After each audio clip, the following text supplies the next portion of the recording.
একেবারেই ভিন্ন লুকে, নয়া লুকে শাকিব খান দেখে যেন মনে হচ্ছে দক্ষিণের কোনো হিরো এসেছেন বাংলাদেশে।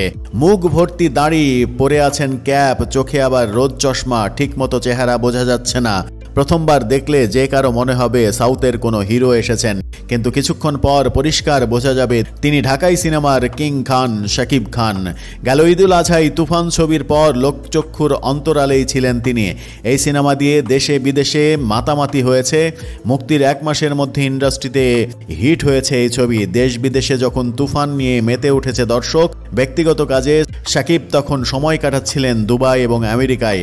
অনুসারীরা তাকে খুঁজলেও পাওয়া যায়নি। অবশেষে প্রায় 2 মাস পর প্রকাশ্যে এলেন বাংলার সবচেয়ে আলোচিত এই তারকা। আর সেখানেই শাকিবকে নতুন লুকে পাওয়া গেল। যে লুক দেখে কপালে চোখ উঠবে সবারই। জানা যায় যুক্তরাষ্ট্র থেকে প্রায় 2 মাস পর বৃহস্পতিবার সকালে ঢাকায় পা রেখেছেন শাকিব খান। বিমানবন্দরে নায়ক আলেকজান্ডার বোর সঙ্গে দেখা হয়েছে।